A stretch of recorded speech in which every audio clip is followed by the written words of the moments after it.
আওয়ামী দুঃশাসন দেখেন নাই? দেখেন না আওয়ামী দুঃশাসন? এরপর আবু জাহেলকে চিনাইতে হবে, আবু লাহাব চিনাইতে হবে, উতবা সাইবা মুগিরা এদেরকে চিনাইতে হবে? কিচ্ছু চিনা লাগবে না। বর্তমান আওয়ামী দুঃশাসনের দিকে তাকাইলে আপনার ওই পূর্বের কাফেরগুলির চরিত্র ভাসে উঠবে।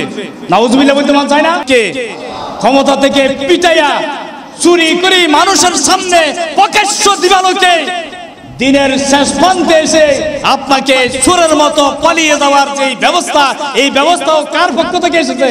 আল্লাহ তাআলার পক্ষ থেকে। কালাম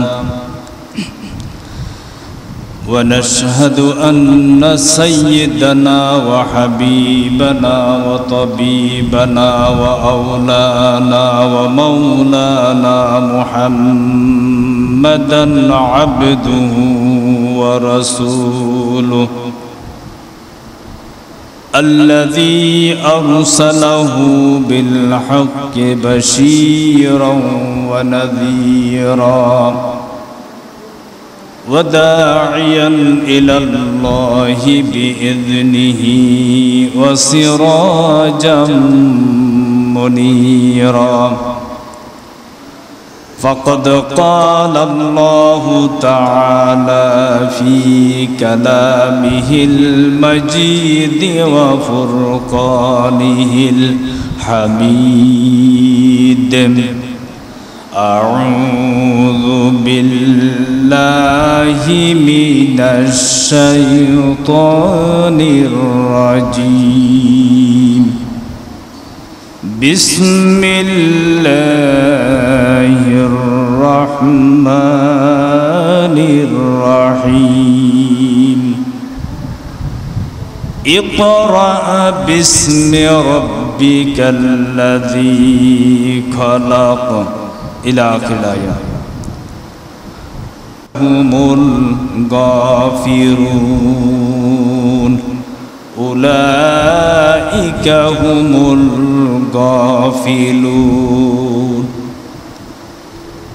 قال الله تعالى في شان حبيبه ومحبوبه ومعشوقه مخبرا وآمرا إن الله وملائكته يصلون على النبي يا أيها الذين آمنوا صلوا عليه وسلموا تسليما اللهم صل على سيدنا مولانا محمد وعلى آل سيدنا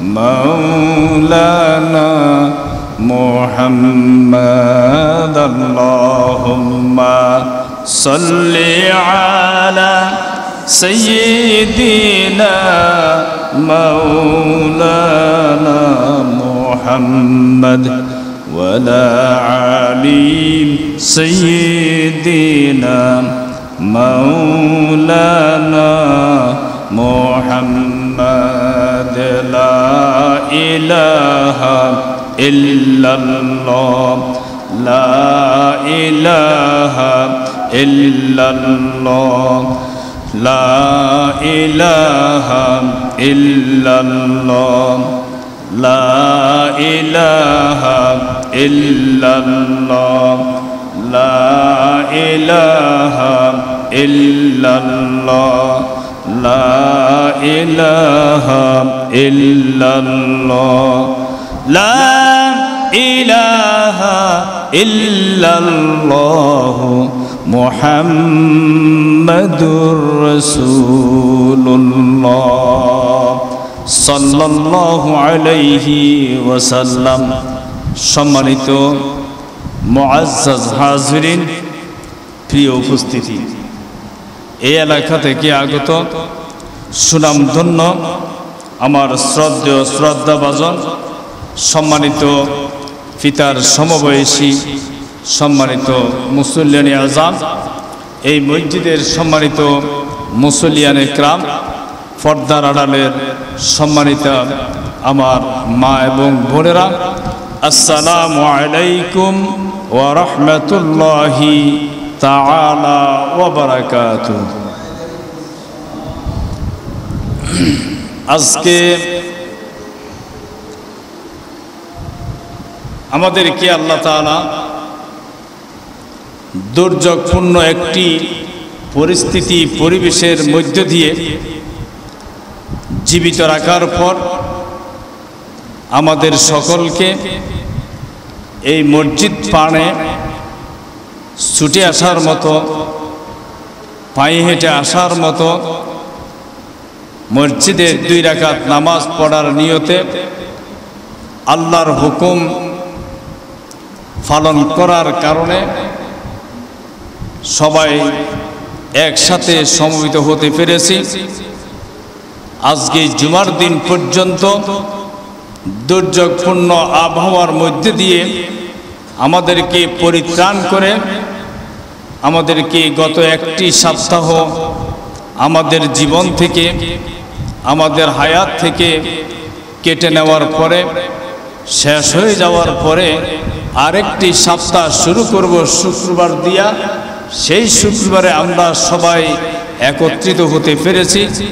যে মহান মনিব, যে মহান আল্লাহ পাক তাবারাক ওয়া তাআলা, যিনি আমাদেরকে নেক হায়াত দান করেছেন এবং একটি সপ্তাহ আমাদেরকে সুন্দর মনোরম পরিবেশে নিঃশ্বাস প্রশ্বাস, আকাশ এবং পাতালের সমস্ত কিছু উপলব্ধি করার মতো, আমাদের নিঃশ্বাসে প্রশ্বাসে আমাদের যেই চতুর্দিকে আপনার অনেক ঝাড় রয়েছে, অনেক রোগ ব্যাধি রয়েছে, ওখান থেকে যাচাই করে উন্মুক্ত পরিবেশে আমাদেরকে সুন্দর একটি পরিবেশের মধ্যে দিয়ে আবহাওয়া শোষণ করার মতো এবং আমাদেরকে আবহাওয়া গ্রহণ করার মতো, সূর্যের আলো বাতাস গ্রহণ করার জন্য মতো আল্লাহ তাআলা আমাদেরকে, যে আল্লাহ পাক আমাদেরকে এত সুন্দর করে দিলেন, আমরা সবাই সমস্বরে এক আওয়াজে মন থেকে উচ্চস্বরে কণ্ঠের সাথে কণ্ঠ মিলিয়ে সবাই কালিমাতুশ শুকর আদায় করে নিচ্ছি, সবাই কালিমাতুশ শুকর পড়ে নিচ্ছি, সবাই কালিমাতুশ শুকর প্রশংসা আদায় করে নিচ্ছি। সবাই বলি আলহামদুলিল্লাহ।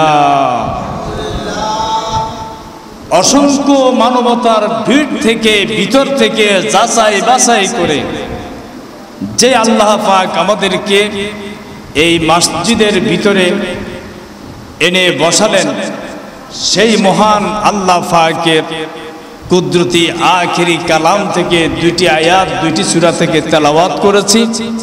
আমি আপনাদের সামনে সেই 2টি আয়াতের সামান্য কিছু ব্যাখ্যা বিশ্লেষণ করার জন্য চেষ্টা করব। আমরা বলি ইনশাআল্লাহ। প্রথমে যে আয়াতে কারিমা আপনাদের সামনে তেলাওয়াত করেছি, সেই আয়াতে কারিমা শাব্দিক তর্জমাটা আমরা সবাই একটু জেনে নিই, তারপরে বিস্তারিত যতটুকু বলা যায় ইনশাআল্লাহ বলবো। ইকরা, হে রাসূল আপনি পড়েন, বিসমি নামে পড়েন, নাম ধরে পড়ুন। এই নামটা কার? আল্লাহর। নামটা কার? তাহলে কার নাম ধরে পড়তে বলছে? আল্লাহর নাম ধরে। তারপরে কি বলছে? রব্বি, এই নামটা হচ্ছে রবের। এই নামটা কার? রবের। তো রবকে আমি যে রবের নামে পড়বো, রবটা কে? না না, রবটা কে এটা এখানে প্রশ্ন করলে এই শব্দটা পরের শব্দ বলে উত্তর দিয়ে দিচ্ছে, বলে আল্লাহ দি। রব হচ্ছে যিনি। এখন যদি যিনিরে যদি বলি যিনি কে, যিনি উত্তর দিচ্ছে যিনি হচ্ছেন তিনি। খলাক, যিনি হচ্ছেন তিনি, যিনি নরস থেকে পরশ পর্যন্ত গোটা মানব সভ্যতাকে, যিনি অণু থেকে অণুবীক্ষণ পর্যন্ত যিনি সৃষ্টি করেছেন, গোটা কুল কায়নাতের যিনি স্রষ্টা, সেই মহান রবেই তুমি তোমার কোরআন, আমার কোরআন পড়া বলেন সুবহানাল্লাহ। তাহলে অর্থ দাঁড়াচ্ছে কি? ইকরা বিসমি রাব্বিকাল্লাযী খলাক, পড়ো তোমার রবের নামে যিনি তোমাকে সৃষ্টি করেছেন। তাহলে আমাদের সৃষ্টিকর্তা কে? সবাই বলেন কে? আল্লাহ। এটা সন্দেহ আছে? এখন দেখেন, এই আল্লাহ তাআলা হলেন সৃষ্টিকর্তা, সৃজনকর্তা, উদ্বোধনকর্তা, উপস্থাপনকর্তা। আমাদের সকলকে এত সুন্দর করে নিখুঁতভাবে তিনি বানালেন, সেই কারিগরের নামটা কি জোরে বলেন? সন্দেহ আছে?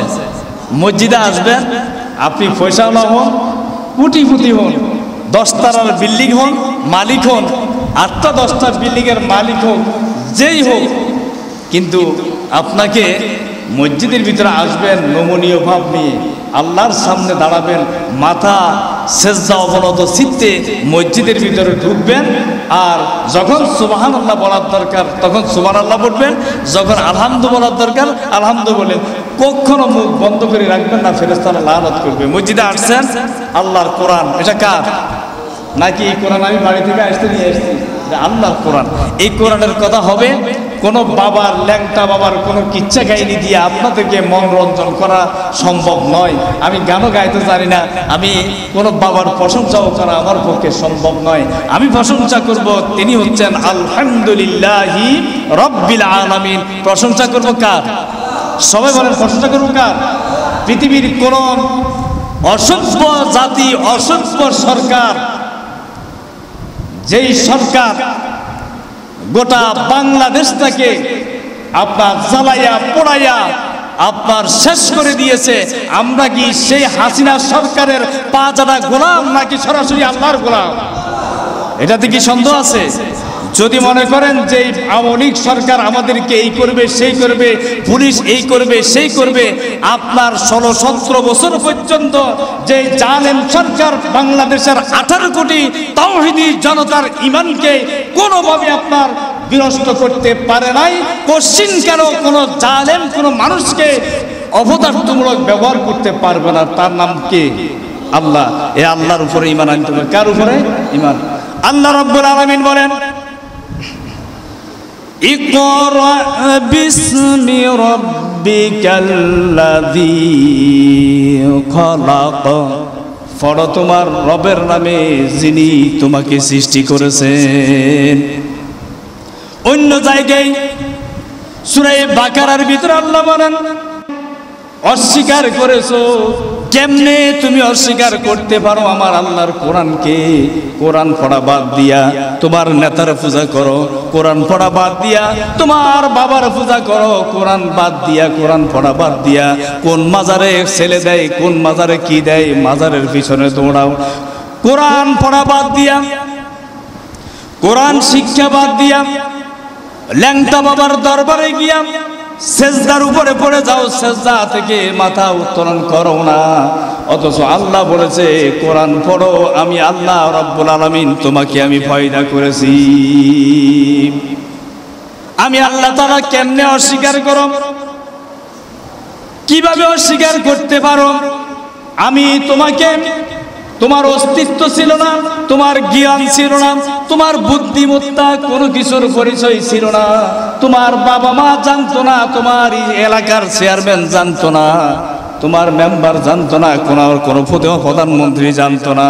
আমি আল্লাহ রাব্বুল আলামিন এমন একটি জায়গা থেকে তোমার মায়ের আর তোমার বাবার স্পেশাল একটি মুহূর্তের ভিতরে আমি আল্লাহ তাআলা তোমাকে এক ফোঁটা নাপাক পানির মধ্যে দিয়ে দুনিয়ার জমিনে তোমাকে অস্তিত্ব দান করেছি। কেমনে আমি আল্লাহ তাআলাকে অস্বীকার করতে পারো? তোমাকে হায়াত দিয়েছি, এরপরে আবার তোমাকে মৃত্যু দেব, আবার তোমাকে কবর থেকে, মাটি থেকে বান্দা আবার জীবিত করে তোমাকে আমি আল্লাহ তাআলা উঠাবো। কাইফা তাকফুরুন? কেমনে আমি আল্লাহ তাআলাকে অস্বীকার করতে পারো? বরং অস্বীকার করা যাবে না। ইকরা বিসমি রাব্বিকাল্লাযী খালাক। পড়ো তোমার রবের নামে যিনি তোমাকে আমাকে সৃষ্টি করেছেন। জোরে চিৎকার দিয়ে বলেন, আমাদের সৃষ্টিকর্তা কে? এটাতে কি কোনো আমাদের সন্দেহ আছে? যদি সন্দেহ থাকে, এক জাররা পরিমাণ ঈমান থাকবে? থাকবে না। আপনাকে আল্লাহ তাআলা কোরআন পড়তে বলেছে, এই জন্য বান্দারে وَنُنَزِّلُ مِنَ الْقُرْآنِ مَا هُوَ شِفَاءٌ وَرَحْمَةٌ لِلْمُؤْمِنِينَ। মুমিনদের জন্য এই কোরআন আমি শাফা, এই মুমিনদের জন্য সকল কিছুর প্রতিরোধ, সকল কিছুর ব্যবস্থাপনা এই কোরআন শরীফের ভিতরে আমি আল্লাহ তাআলা লিপিবদ্ধ করে রেখে দিয়েছি। একটু জিকির করি, লা ইলাহা ইল্লাল্লাহ, লা ইলাহা লা ইলাহা ইল্লাল্লাহু মুহাম্মাদুর রাসূলুল্লাহ সাল্লাল্লাহু আলাইহি ওয়াসাল্লাম। আপনাদের এই মসজিদের আলোচনাটা ইন্টারনেটে ছড়ায় যাবে, লাইভও যাচ্ছে। আপনারা দয়া করে কেউ অন্য কোনো হুজুর মনে করি এই মসজিদের ভিতরে আসি এককভাবে কথা বলতেন না, একদম বন্ধ। এক জায়গাতে বসেন, যদি আপনাদের প্রয়োজনীয় কথা থাকে মসজিদের বাইরে যে কথা বলি আসেন, আমার সামনে এখানে কথা বলবেন না। অন্যান্য হুজুরের মতন মনে করবেন না যে এখানে যেভাবে আপনার কথা বলবেন। একটা পরিবেশ আছে, এই পরিবেশটা নষ্ট করলে এটার দায় আল্লাহর কাছে আপনার দিতে হবে। আমার হাতে আল্লাহ 30 পারা কোরআন।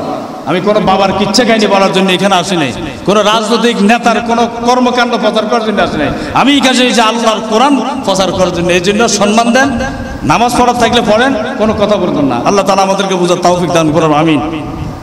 আল্লাহ রাব্বুল আলামিন এবারে বলেন, وَنُنَزِّلُ مِنَ الْقُرْآنِ مَا هُوَ شِفَاءٌ وَرَحْمَةٌ لِلْمُؤْمِنِينَ।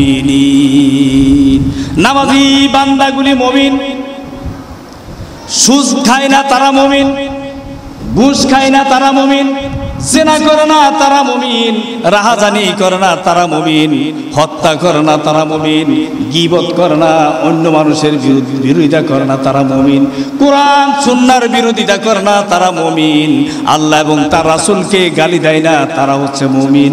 এবং এই পৃথিবীর জমিনে কোরআনের দায়ী যারা, বিভিন্ন দেশ বিদেশে যারা কোরআনের দাওয়াত দিয়ে বেড়ায় তারা মুমিন।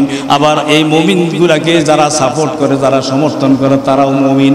আল্লাহ তাআলা বলে এই মুমিন সবগুলা মুমিনের জন্য এই 30 পারা কোরআন শরীফ আমি আল্লাহ তাআলা সাফা হিসাবে নাজিল করেছি। কেমনে সাফা? আপনার ডায়াবেটিস হয়েছে, ডায়াবেটিসের ডাক্তারের কাছে যাওয়া লাগবে। আপনার চক্ষু রোগ হয়েছে, চক্ষু হাসপাতালে যাওয়া লাগবে। আপনার লিভার সিরোসিস হয়ে গেছে, লিভারের ডাক্তারের কাছে যাওয়া লাগবে। আপনার হাড়ের ভিতরে অস্থিমজ্জা শেষ হয়ে গেছে, ওই হাড়ের ডাক্তারের কাছে যাওয়া লাগবে। আপনার হার্ট বিশেষজ্ঞ, হার্ট স্ট্রোক করার উপনতি হয়ে গেছে, আপনার যেখানে হার্ট বিশেষজ্ঞ আছে হার্ট বিশেষজ্ঞ ডাক্তারের কাছে আপনাকে যাওয়া লাগবে। আপনার পা দিয়ে হাঁটতে পারছেন না, ওখানে পা বিশেষজ্ঞের কাছে যাওয়া লাগবে। এই আপনার আমার বডির ভিতরে 360টি জোড়া, এই 360টি জোড়ার ভিতরে হাজার হাজার রকমের রোগ ব্যাধি হতে পারে। এরকম আল্লাহ তাআলা হাজার হাজার রোগের জন্য হাজার হাজার ডাক্তার তৈরি করা আছে। কি ওই রোগটা যেরকম মানুষের রোগ ব্যাধি হলে এক একজন চিকিৎসকের কাজ এক একজনের কাছে যাওয়া লাগবে, সেরকম সমাজ পরিবর্তন করার জন্য যে ডাক্তারদের দরকার, এই কোরআন শরীফের ডাক্তার, আলেম ওলামা, পীর বুজুর্গ, তাদের কাছে আপনাকে যাওয়া লাগবে। এখন সমাজের ভিতরে কি রোগ থাকতে পারে? রাহাজানির রোগ থাকতে পারে, মিথ্যার আশ্রয় আপনার রোগ থাকতে পারে, সুদ ঘুষ ইত্যাদি এগুলির আপনার আক্রান্তিত হতে পারে, রোগে আক্রান্তিত হতে পারে। স্বামী স্ত্রীর দ্বন্দ্ব মিটাবেন কি করি, এটা একটা রোগ। এই রোগের ট্রিটমেন্ট কেমনে করবেন? আপনি সিগারেট খাবেন নাকি সিগারেট ছাড়া চলবেন, এই কথার এই ট্রিটমেন্টটা কোরআন শরীফের ভিতরে আছে না নাই? সবাই বলেন আছে না নাই? এখন সিগারেট খাওয়া জায়েজ, হ্যাঁ, জর্দা খাওয়া আরো জায়েজ। জর্দা খাওয়া আর সিগারেট খাওয়া উভয়টা দোষী। একজন কয় আমি সিগারেট খাই না, আমি জর্দা খাই, উনি তো সিগারেটের দুয়াটা বের করে দেয়, আপনি তো সরাসরি ওই সিগারেট যেই উপাদান দিয়ে তৈরি করে উপাদানটা সরাসরি আপনার পেটের ভিতরে দিয়ে আপনার ক্ষতিগ্রস্ত করেছেন। এই জন্য রাসূলুল্লাহ সাল্লাল্লাহু আলাইহি ওয়াসাল্লামের একটা হাদিসকে কোট করে ইমাম আবু হানিফা রাহমাতুল্লাহি আলাইহি বলেছেন, কোন বান্দা যদি একবার যদি সিগারেট খায়, একটা টান দেয়, 40 দিন পর্যন্ত তার কাছে আল্লাহর রহমতের ফেরেশতা আসতে পারে না। নাউযুবিল্লাহি মিন যালিক। এরপরও যে সমস্ত বাটপার মুসলমান নামধারী সিগারেট খাবে তাদের ব্যাপারে আল্লাহ তাআলা চূড়ান্ত সিদ্ধান্ত দিয়েছেন, উলাইকা কাল আনআম বাল হুম আযাল। এটা কুত্তা এবং শুয়োরের চাইতে নিকৃষ্ট। নাউযুবিল্লাহি মিন যালিক। কেন কথা বলা হয়েছে? আল্লাহর কোরআনের বিরোধিতা করবেন তো আপনি কুকুর এবং শুকুরের চাইতে নিকৃষ্ট হয়ে যাবেন। আপনি মনে করছেন 5 ওয়াক্ত নামাজ পড়লে আপনি মুসলমান হয়ে গেলেন, 5 ওয়াক্ত নামাজ পড়লে আপনি নামাজি হয়ে গেলেন। আপনার নামের আগে দিয়া এখনো হজ করে নাই, হজের চিন্তা তারা করতেছে, নিয়ত করেছে, এখনো টাকাও রেডি নাই, ওনার নামের আগে দিয়া বাড়ির সামনে লিখে দেয় সম্ভাব্য হাজী উমুক সাহেবের বাড়ি। বলেন নাউজুবিল্লাহ। আচ্ছা ঠান্ডা মাথায় বলেন তো, আদম আলাইহিস সালাতু ওয়াস সালাম হজ করেন নাই? কি রে ভাই আপনারা জবাব দেন না কেন? হজ করছে? বলে আমরা তো দেখি না, কেমনে কই মিথ্যা কথা। আদম আলাইহিস সালাম হজ করছে না? ওনার নামের আগে দিয়ে লেখা আছে আলহাজ হযরত মাওলানা আদম নবী সফিউল্লাহ লেখা আছে। হাওয়া আলাইহিস সালাম হজ করছে না? হাওয়া আলাইহিস সালামের নামের দিয়ে আগে দিয়া হাজী লেখা আছে। আল্লাহ রাসূল কলিজার টুকরা পাড়ের নবী মুহাম্মদুর রাসূলুল্লাহ সাল্লাল্লাহু আলাইহি ওয়াসাল্লাম হজ করে নাই, ওনার নামের আগে দিয়ে আলহাজ হযরত মুহাম্মদ আহমদ মুস্তাফা সাল্লাল্লাহু আলাইহি ওয়াসাল্লাম লেখা আছে। ইব্রাহিম আলাইহিস সালাম হজ করেন নাই, হজের নামের আগে দিয়ে লেখা আছে হযরত ইব্রাহিম আলাইহিস হাজী ইব্রাহিম আলাইহিস সালাম লেখা আছে।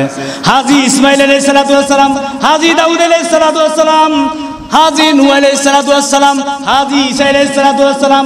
কোন নবীর 25 জন পয়গম্বরের নাম কোরআন শরীফে উল্লেখ আছে? আল্লাহ তাআলা কি এত বোকা যে তাদের নামের আগে দিয়া হজটা হাজী সাহেব উল্লেখ করতে ভুলে গেছে নাকি? তাহলে আজকে নিজের নামটা বাদ দিয়া হাজী সাহেব বলে নাই, আপনার গুসা মেরে মুয়াজ্জিনের দাঁত ফালাই দিয়েছে, এরকম রেকর্ড আছে আমার কাছে। হাজী বলে নাই কেন? হজ করে এসেছে 3 লাখ 3.5 লক্ষ টাকা দিয়া হজ করে এসেছে বেচারা। এখন দেখেন বাড়িতে আসার পরে হাজী ডাকে না, মুয়াজ্জিন সাহেব হাজী সাহেব ডাকলো না কেন? এই জন্য রাগের মাথায় গুসা দিয়া দাঁতটা পর্যন্ত ফেলে দিয়েছে। বলেন নাউজুবিল্লাহ। মানুষ মনে করে যে হজ করলে আমি মুমিন হয়ে গেছি, মানুষ মনে করছে বড় জুব্বা লাগাইলে আমি হাজী হয়ে গেছি, মানুষ মনে করেছে টুপি লাগাইলে আমি হাজী হয়ে গেছি, মানুষ মনে করছে মসজিদে দান করব আমি দানবীর হয়ে গেছি, মানুষ মনে করেছে 5 ওয়াক্ত নামাজ পড়বো, 5 ওয়াক্ত নামাজ পড়ে মসজিদ থেকে বের হয়ে গিয়ে বলছে আজকে 3 মাস পর্যন্ত তুই আমার সুদের টাকাটা লাভের টাকাটা দিলি না, ব্যাপারটা কি? নাউজুবিল্লাহ বলতে এরকম বর্তমান সমাজে নাই, তবে এই সমাজে না থাকার কথা, যেহেতু এখানে আলেম ওলামা আছে, এখানে সুদ ঘুষ রাহাজানি মিথ্যা কথা তো এগুলো নাই। হ্যাঁ আছে, তাহলে যারা এটার ভিতরে জড়িত আছে তারা কি মুমিন না? আল্লাহ রাব্বুল আলামিন বলেন, ও পৃথিবীর মানুষ, তোমাকে কোরআন পড়তে বলেছি। নামাজের মধ্যে কোরআন তেলাওয়াত করা হয়। নামাজের মধ্যে কি করা হয়? তেলাওয়াত করা হয়। এখন তেলাওয়াত আর পড়া দুইটা কি এক জিনিস না? অধ্যয়ন করা, কোরআন অধ্যয়ন করা, কোরআন তেলাওয়াত করা, কোরআন পড়া, তিনটা কি এক জিনিস? তেলাওয়াত হচ্ছে আপনি অর্থ ছাড়া শুধু নামাজের জন্য আপনি তেলাওয়াত করছেন, বাস এখানে শেষ। আর কোরআন অধ্যয়ন করছেন, কোরআনের অর্থ, শাব্দিক অর্থ, সরল তর্জমা, সরল বঙ্গ অনুবাদ, এরপর আপনার ব্যাখ্যা, এরপর তাফসীর তর্জমা, এটার গোষ্ঠী সুদ্ধা, এটার নাম হলো অধ্যয়ন। এটার নাম কি? অধ্যয়ন। আবার যদি আপনি কোরআন পাঠ করা, এখন আপনি কোরআনের অর্থ সহ এটা বুঝি খণ্ড বিখণ্ড করে চুরমার করে আপনি পড়া, এটার নাম হলো পড়া। কথাটা কি বুঝতে পারছি আপনাকে? আমরা এখন শুধুমাত্র মনে করছি না এই মসজিদের পিছনে, এই যে ইমামের পিছনে নামাজ পড়ছি, যে ইমাম এই কোরআন শরীফের আয়াত তেলাওয়াত করে নামাজ পড়াইতে পারে, ওই ইমাম সাহেব ওই আয়াতের ব্যাখ্যা যদি মিম্বারের মধ্যে বলে, তখন বলে এই হুজুর মনে হয় হয়তো জামাতে ইসলামের প্রোডাক্ট, আর না হয় এই রাজাকার হয়ে গেছে। কি হয়ে গেছে? রাজাকার হয়ে গেছে। বিগত 17 বছর পর্যন্ত আওয়ামী দুঃশাসনের বেড়াজালের ভিতরে পড়ে নিজের জীবনটাকে ছিন্ন বিচ্ছিন্ন এরকম হাজার হাজার মানুষ আজকে গৃহবন্দী অবস্থায় তাদের প্রতিবন্ধী হয়ে গেছে। এরকম কি মিথ্যা কথা বলেছি? মিথ্যা কথা বলেছি? আজকে 17 বছর পর্যন্ত আমাদেরকে মিম্বারের মধ্যে আল্লাহর কোরআনের কথা বলতে দেওয়া হয় নাই। এখন পর্যন্ত সমাজের ভিতরে কিছু অপদার্থ আওয়ামী দুঃশাসনের বেয়াদব কুলাঙ্গার গুলি আছে, আজ পর্যন্ত আলেম ওলামার বিরুদ্ধাচরণ করে যাচ্ছে। ঠিক কিনা ধরে বলেন? আজকে আমাদেরকে সোচ্চার হওয়া লাগবে। কেমনে সোচ্চার হতে হবে? ইকরা বিসমি রাব্বিকাল্লাযী খলাক, পড়ো তোমার রবের নামে। রবকে সবাই বলেন, রবকে। ওই রবের নামে আল্লাহর কোরআন পড়তে হবে। আজকে যদি গ্রামে গঞ্জে মসজিদে প্রত্যেকটি সেক্টরে যদি বলি যে আপনি কোরআন শরীফ পড়তে পারেন, বলে যে না আমি কোরআন শরীফ পড়তে জানি না, আপনি আপনার ছেলে সন্তানগুলোকে কোরআন পড়াইছেন, আর আপনি কি বলেন এই কোরআন শরীফ পড়াইয়া আমার ছেলে আলেম হবে আর মসজিদে 10,000 টাকা 5,000 টাকা বেতনে চাকরি করবে? এটা সম্ভব না। আমার সন্তানগুলোকে আমি শিক্ষা দেব যে ব্যারিস্টার হবে, ডক্টর হবে, ডাক্তার হবে, আরো বড় বড় শিক্ষিত হবে।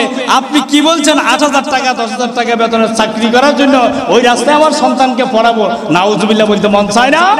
আল্লাহ তাআলা বলছে পড়ো তোমার রবের নামে যিনি তোমাকে সৃষ্টি করেছেন। এখন দেখেন, যদি কোরআন যদি না পড়ো, যদি কোরআন না পড়াও, যদি কোরআনের মাহফিল না করাও, যদি কোরআনের মাহফিল শুনতে না দাও, বাধা দাও, তাহলে তোমরা কি উলাইকা কাল আনআম বাল হুম আদাল।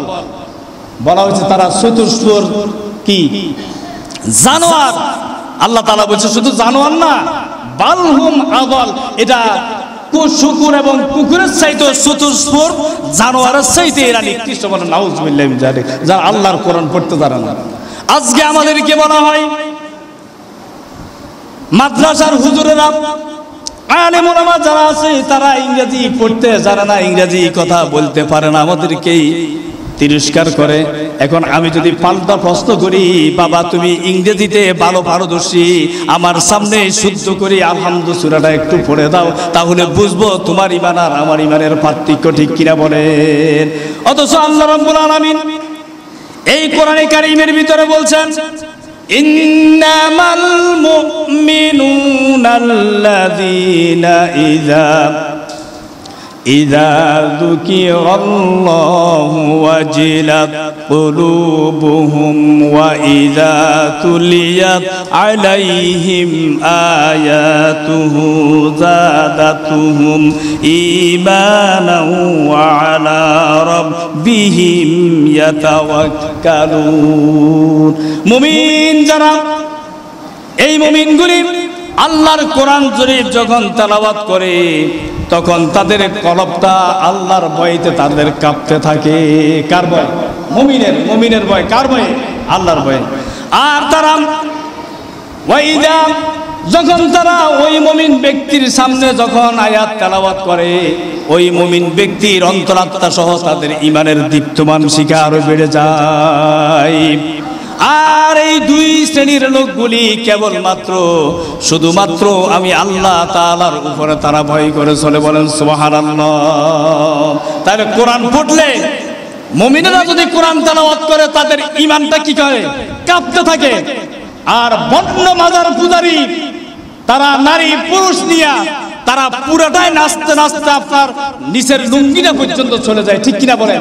অথচ আল্লাহ তাআলা বলছে যদি মুমিন হও, তুমি যখন কোরআন তেলাওয়াত করবা তোমার অন্তরাত্মা আল্লাহর ভয়তে কি কাঁপতে থাকবে, ভিতর অংশটা কাঁপবে আল্লাহর ভয়তে। আর ওই ব্যক্তির সামনে আমার কোরআনের আয়াতগুলি যখন পড়ে পড়ে শোনানো হয় তখন তাদের ঈমানটা আরো কি হয়ে যায়? বৃদ্ধি পায়। আর এই দুই শ্রেণীর লোক নির্ভর করে কার উপরে? আল্লাহ রাব্বুল আলামিন বলেন, নির্ভর করার পরে আল্লাহ তাআলা বলেন ওয়ামা মিন দাব্বাতিন ফিল আরদি ইল্লা আলাল্লাহি রিজকুহা। যারা আল্লাহর উপরে নির্ভর হয়ে যায়, আল্লাহর উপরে যারা ভরসা করে ফেলেন, আল্লাহ রাব্বুল আলামিন বলেন এই পৃথিবীতে সমস্ত রিজিকের দায়িত্ব, সমস্ত প্রাণী জগতের দায়িত্ব, রিজিকের ব্যবস্থা আমি আল্লাহ তাআলা আমার নিজ কুদরতি হাতের মুঠোর মধ্যে নিয়েছি। এই দুই শ্রেণীর লোকগুলি দুইটা কাজ করে। কয়টা? কয় শ্রেণীর লোক? দুই শ্রেণীর লোক।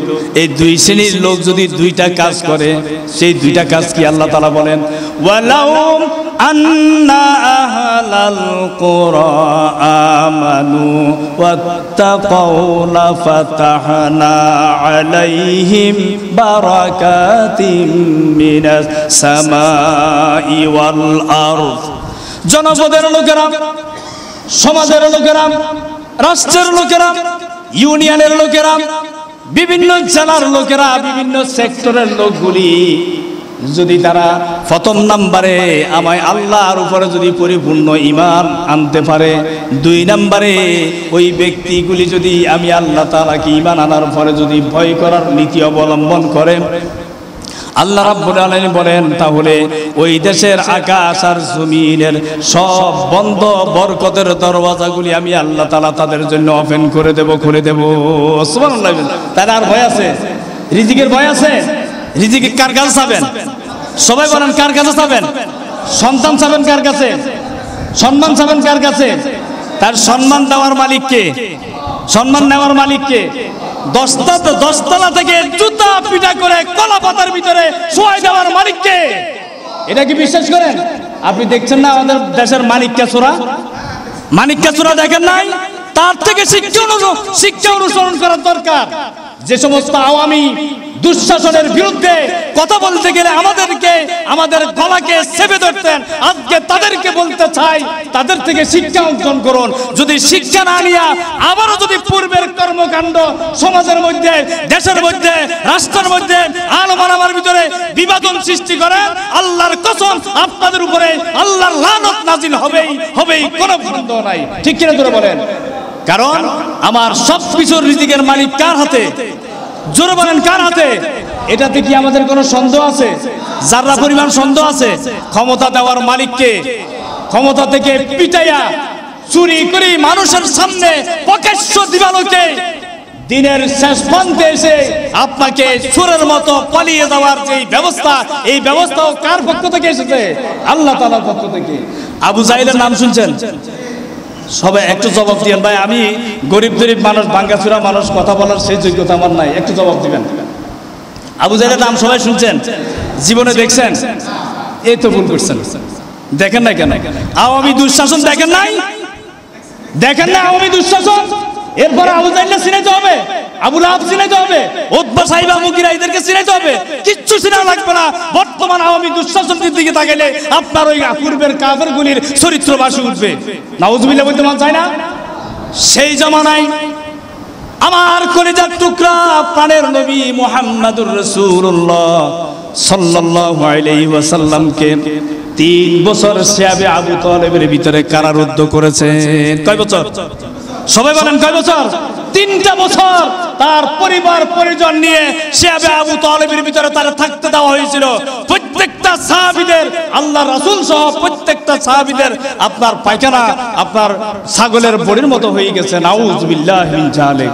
এত কষ্ট তারা দিয়ে মানে আয়নাগর নামক এই জালেমদের তৈরি করা আলেমদেরকে আজকে সেই আয়নাগরের ভিতরে বন্দী করে রেখে তাদের স্ত্রী, পরিবার, পরিজন থেকে সম্পূর্ণরূপে বিচ্ছিন্ন করেছে বর্তমান আওয়ামী দুঃশাসন। ঠিক কিনা করে বলেন? আজকে মানুষগুলি তাদেরকে উযু গোসলের পানি পর্যন্ত দেওয়া হয় নাই, উযু গোসলের পানি পর্যন্ত তাদেরকে দেওয়া হয় নাই। এমন একটা দুঃশাসনের কবরে, ভেড়াজালের ভিতরে আমাদের ঈমানকে ছিন্ন ভিন্ন করে ফেলেছে। ঠিক কিনা বলেন? সে আবু জাহেল, মাজ, মুআজ, দুজন সাহাবী, ছোট মাত্র 7 থেকে 8 বছরের বাচ্চা, বললো যে আমরা যুদ্ধ করব। আব্দুল্লাহ বলল, কি তোরা যুদ্ধ করবি? এখন আবু জাহেল মক্কা খানায়ে কাবার এখানে বসে কোরআন তেলাওয়াত করছেন। এই কোরআন তেলাওয়াত করছেন আব্দুল্লাহ। কে? আব্দুল্লাহ কোরআন তেলাওয়াত করলো কেন? আবু জাহেল পিছনে দিয়েছে, একটা থাপ্পড় দিয়ে তার কানের পর্দা ফাটাইয়া রক্ত বের করে দিয়েছে। আব্দুল্লাহ বলছিল, শোনো আবু জাহেল, তোমার ক্ষমতার দাপট দেখাইয়া, তোমার ক্ষমতা আছে বলে আজকে আমার আল্লাহর কোরআন তেলাওয়াত করার অপরাধে আমাকে থাপ্পড় মেরে কান থেকে তুমি পর্দা ফাটাইয়া রক্ত বের করে দিয়েছো। তবে এমন এক সময় আসবে আবু জাহেল, শুনে রেখো, এটার বদলা তোমাকে আমি এখন নেব না। যখন আমার সাহাবাই কেরাম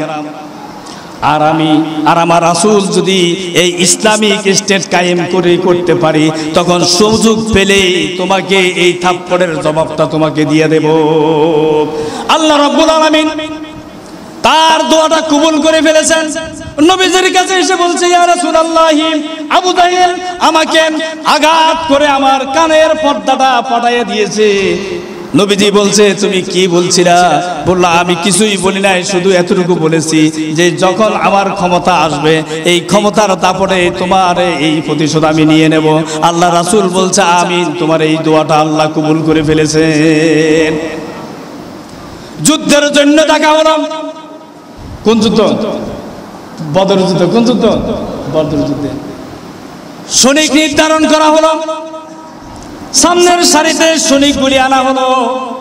দুজন ছোট্ট নাবালক এই শিশু সাহাবী যেদিক থেকে রাসূল গনে গনে গনে গনে আলাদা করে ওই গোনা ব্যক্তিগুলার ভিতরে ওই দুজন সাহাবী প্রবেশ করে ফেলে। এইভাবে 3 বার করা হয়েছিল। কয়বার? 3 বার গনি গনি বাছাই করা হয়েছিল। এক পর্যায়ে আল্লাহ রাসূলের চোখ দুজন শিশু সাহাবীর দিকে গেল, বলল তোমরা কেন এখানে এসেছো? বলল যে আবু জাহিল্লাকে হত্যা করব। সুবহানাল্লাহ বাড়ি যাই বলি। বলল যে তোমরা এত ছোট মানুষ, আবু জাহিল্লারা ছিল। কয় যে চিনি না। তো কেন হত্যা করবা?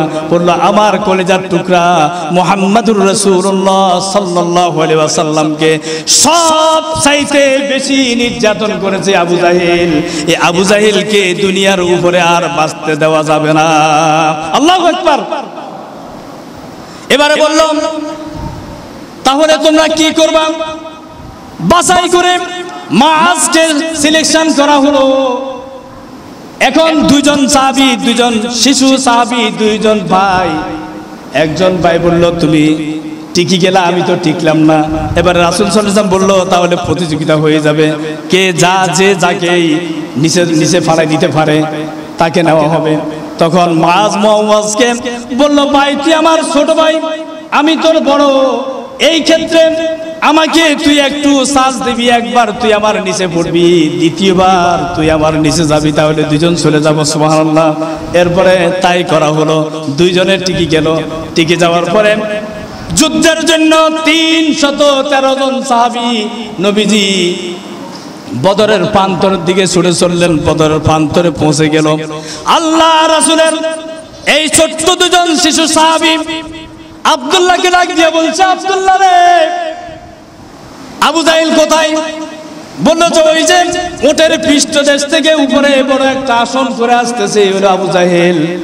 আব্দুল্লাহ বলছে আমি শুধু এতটুকু কথা বলছি, আর দুজন শিশু সাহাবী বিদ্যুতের চাইতে গতিতে যাইয়া আবু জাহিলের ওটের দুই পাশে দাঁড়িয়ে গিয়েছে। বলেন সুবহানাল্লাহ। শুধু দাঁড়িয়ে যায় নাই, দুই ভাই দুই দিক থেকে অস্ত্র আঘাত করে আবু জাহিলের কল্লাটাকে দেহ থেকে আলাদা করে নিচে শোয়াইয়া দিলেন। মাঝের ডান হাতটা কেটে ফেলা হলো। এবারে বাম হাতের মধ্যে মাঝ তার অস্ত্রখানা, তার তলোয়ারখানা ধরে লড়লেন। এবারে দেখা গেল ডান হাতের এই কবজিটা শুধু এইভাবে ঝুলতেছিল, বাম হাত দিয়া কোন রকম যুদ্ধ চালিয়ে যাচ্ছেন। বাম হাত দিয়ে যখন যুদ্ধ করতে লাগলেন, ডান হাতের এই কবজিটা এসে এখানে লাগে বিদায় মাঝ তার ডান পায়ের নিচে ডান হাতের কবজিটাকে টান মেরে আলাদা করেই যুদ্ধের ময়দানে অসংখ্য সাহাবীকে, অসংখ্য কাফেরকে জাহান্নামের মধ্যে ফালাই দিয়া সেই মাঝও শহীদ হয়ে গেলেন। এই পৃথিবীতে আল্লাহ রাব্বুল আলামিন কোন জালেম সরকারকে যদি পতন ঘটান, তখন বড় কোনো কিছু দিয়া পতন ঘটান না, ক্ষুদ্র কোনো জিনিস দিয়া আল্লাহ রাব্বুল আলামিন পতনের স্টেম রোলার চালু করে দেন। আমার বাংলাদেশে সেই আব্রাহাকে যেরকম ছোট্ট ফাঁকি দিয়া আর ছোট একটু ইটের টুকরা দিয়া দুনিয়া থেকে বিদায় করে দিয়েছেন, আমার বাংলাদেশের ছোট্ট ছোট্ট কুচি বাচ্চাগুলাকে দিয়া আল্লাহ রাব্বুল আলামিন এই বাংলাদেশ থেকে জালেম অধ্যুষিত এলাকা থেকে মানবতাকে, মানুষগুলাকে, আলেমদেরকে, প্রত্যেকটা মেহনতি মানুষকে সেই 5 তারিখ আগস্টের 5 তারিখে আল্লাহ রাব্বুল আলামিন স্পেশাল কুদরতি হাতে বিজয় দান করেছেন। ঠিক কিনা জোরে বলেন, সে আল্লাহ আছে না নাই? সবাই বলেন, এখন তো সংখ্যা বাড়ছে না, একটু জোরে বলেন আল্লাহ আছে না নাই? এখন কি কোনো বাবার দরবারে যাবেন? কোনো বাবার দরবারে যাবেন? তাহলে সব কিছুর ক্ষমতা দর মালিককে আল্লাহ। আইনাগর, বাইনাগর রফিকুল ইসলাম মাদানী মতো ছোট্ট একটা মাওলানাকে ধরে নিয়ে পুরা উলঙ্গ করে তার পাশে আরেকটা উলঙ্গ নারী এনে ছবি তোলার মতো এই দুঃসাহস কেবলমাত্র একমাত্র শুধুমাত্র যে পালিয়ে যাওয়া আওয়ামী দুঃশাসনের সরকারের পক্ষে সম্ভব হয়েছে, অন্য কারো পক্ষে সম্ভব হয় নাই। আলেমদেরকে, একজন আলেম আমার সাথে কাশিমপুর কারাগারে ছিলেন, তার লজ্জাস্থানের সাথে ইট বেঁধে 5.5 ঘন্টা তাকে উলঙ্গ অবস্থায় দাঁড় করানো হয়েছে। নাউজুবিল্লাহ বলতে মন চায় না। আজকে আমাদের অবস্থান কোথায় গিয়ে পৌঁছে কি বলবো আপনাদেরকে? এত বছর সুন্নতি ওয়াজ শুনছেন, এখন আর সুন্নতি ওয়াজ শোনার কোনো টাইম নাই। মক্কা বিজয়ের আগের কথা শুনেছেন, এখন মক্কা বিজয়ের পরে যে যুদ্ধের দামানলের কথা বলা হয়েছে, আমার রাসূল এখন সামনের দিকে প্রত্যেকটা মাহফিলে আল্লাহর কোরআনের তাফসীর শোনানো হবে। বলেন ইনশাআল্লাহ। কি আপনারা রাজি আছেন? আপনারা রাজি আছেন? আপনারা কি এই সরকার চলে গেছে এই জন্য কি আনন্দে আছেন নাকি খুব মন খারাপ? হ্যাঁ, যারা মন খারাপ এলাকা থেকে বের হয়ে যান। যাদের মন খারাপ এলাকা থেকে বের হয়ে যান, আপনাদের এলাকায় থাকার যোগ্যতা নাই। আর যারা মানুষের সাথে বেয়াদবি করেন নাই, আসেন বুক পেতে দেব, বুক পেতে দেব। আপনাদের কাঁধে কাঁধ মিলাইয়া ইসলামকে পুনর্জীবন এবং পুনর্জাগরণ করার জন্য জীবনের যত শক্তি আছে সমস্ত শক্তি দিয়া, বুকের তাজা রক্ত দিয়া এই বাংলার জমিনে কালিমার পতাকা আবার উদ্দিন করার মতো সেই দুঃসাহস আমরা দেখাবো। ঠিক কিনা জোরে বলেন? আমার সম্মানিত যুবক ভাইরা, শেষ কথা বলে যাচ্ছি। আমার বাড়িও নোয়াখালী। বিগত দুঃশাসনের বিরুদ্ধে কথা বলার কারণে 8 মাস 26 দিন পর্যন্ত আমাকে কারারুদ্ধ করে বিনা কারণে বিনা অপরাধে রাখা হয়েছে। একটা মাদ্রাসার সহকারী প্রিন্সিপাল হিসেবে নিয়োগপ্রাপ্ত হওয়ার পরই আমার নিয়োগ বাতিল করা হয়েছে। আমার বাড়িতে আমার ছেলে মেয়ে, আত্মীয় স্বজন, আমার স্ত্রী, আমার মা, আমার ছেলে একই হাসপাতালে ভর্তি অবস্থায় ওখানে যাইতে দেয় নাই। 5টা বছর নোয়াখালীতে আসতে পারি নাই। কি অপরাধ? আমি কি রাজাকার? আমি কি রাজাকার? আমাকে রাজাকার বলে বিভিন্নভাবে নির্যাতন, শুধু একমাত্র কারণ আমি বাংলাদেশ জামাতি ইসলামী করি। কি করি? বাংলাদেশ জামাতি ইসলামী করি, এটাই আমার অপরাধ।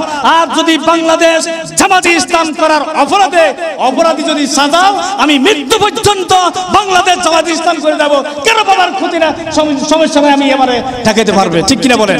আপনাদেরকে সর্বশেষ কথা বলে যাচ্ছি, এখানে আমার সামনে যারা আছেন, মিডিয়া যাচ্ছে, আপনারা যদি বাঁচতে চান ঈমান নিয়ে, বাঁচতে চান পর্দা নিয়ে, বাঁচতে চান সুদবিহীন, বাঁচতে চান ঘুষবিহীন, বাঁচতে চান যদি অত্যাচারবিহীন একটি রাষ্ট্র যদি গঠন করতে চান, তাহলে বাংলাদেশ জামাতি ইসলামের মতো একটি সংগঠনের সাথে যদিও সম্পৃক্ততা আপনাদের নাও থাকুক, আপনারা মন থেকে ভালোবেসে এই দলটাকে অন্তত একবারের জন্য পার্লামেন্টে পাঠান, তাহলে কোরআনের আসল মুজিজা, কোরআনের জীবন্ত মুজিজা সবাই দেখতে পাবেন। বলেন আলহামদুলিল্লাহ। আল্লাহ তাআলা আমাদেরকে সেই কথাগুলির উপরে তৌফিক দান করুক। ওয়া আখিরু দাওয়ানা আলহামদুলিল্লাহি রাব্বিল আলামিন। আসসালামু আলাইকুম ওয়া রাহমাতুল্লাহি ওয়া বারাকাতুহু। যারা